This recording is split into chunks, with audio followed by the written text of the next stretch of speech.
so much, Anne. So I'm the Baroness, for those of you who didn't read the little brochure. I make latex clothing. I have a shop. I started this 22 years ago, and I'm really the reason why latex exists pretty much in America. When I started, it was behind closed doors, very secret. Now, I do stuff for Beyonce. So anyway, this is something I wrote when it was the very, very beginning. So all these people I asked to tell me if I'm loud enough. Am I loud enough? Okay.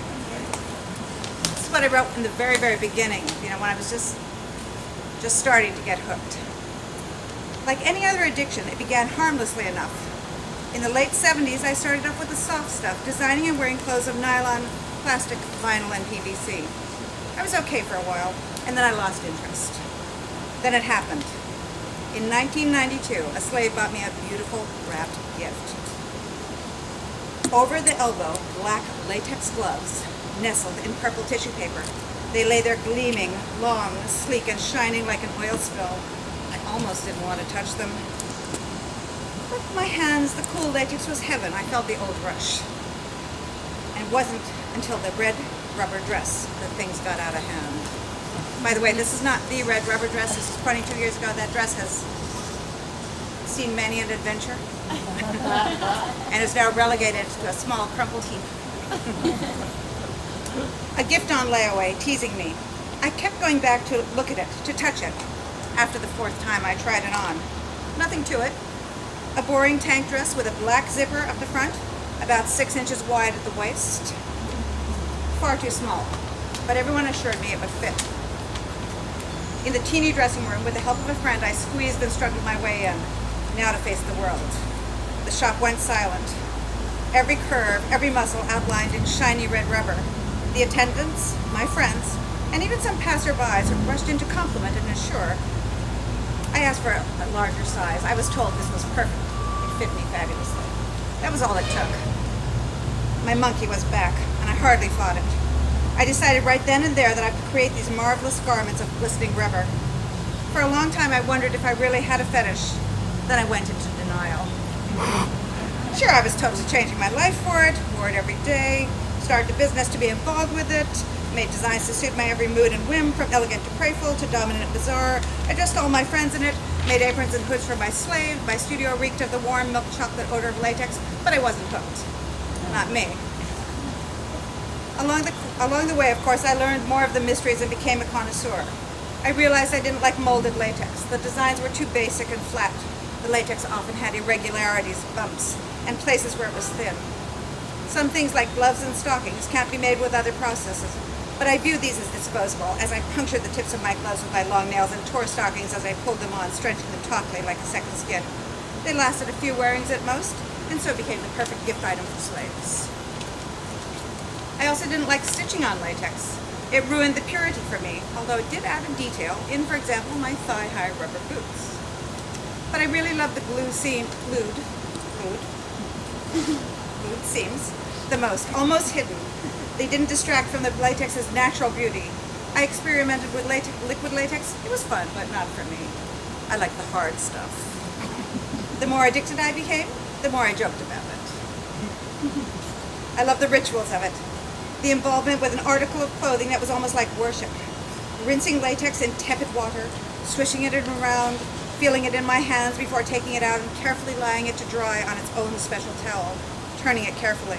And when my slave did it, it gave me a thrill to afford him this pleasure after an evening out. I loved the powder, unscented talc on the inside, allowing the clothes to slip over my flesh. And then there was the shine. I liked my things hung up glistening where I could see them ready to go. That red rubber dress hung at the foot of my bed for months. It was the last thing I would see at night and the first thing I would see in the morning.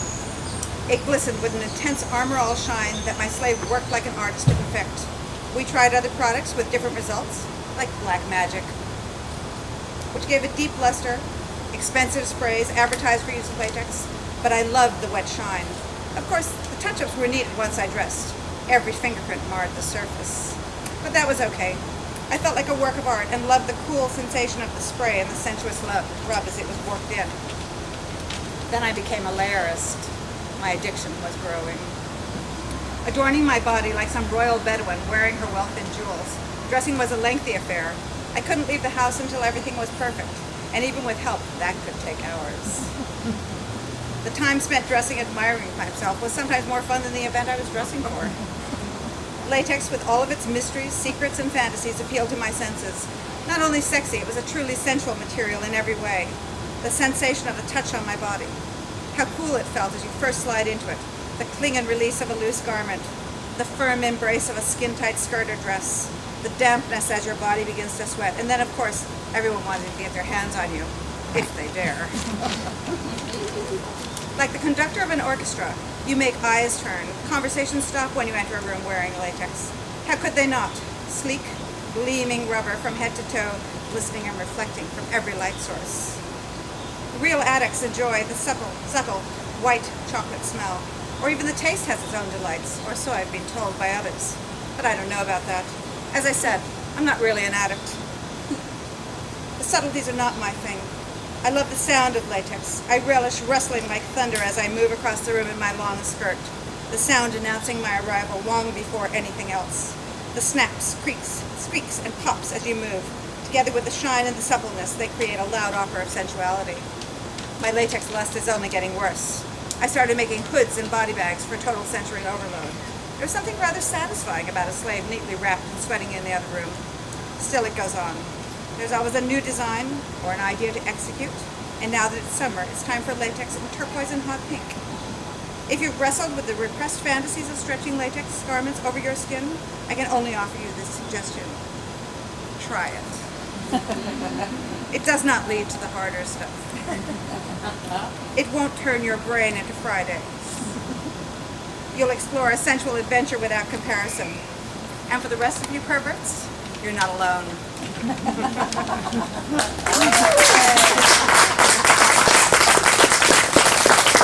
you. While I'm up here, I would just like to make 2 announcements, if you don't mind. I am hosting a kink and draw at Lucky's, which is a new bar that's opened on Avenue B between 10th and 11th, Red Side. It's this Tuesday, 7 o'clock. It's basically a drink and draw, but the title was taken, so we're doing kink and draw. So it'll be some rubber stuff. If you can't draw, you can drink. I'll do that. If you can draw, bring some art supplies. It'll be from 7:30 to 9. Donation to the artist. So that's Tuesday. For Wednesday, there's a drink and draw. More legit. My friend Lady Thera will be the model and she'll be performing.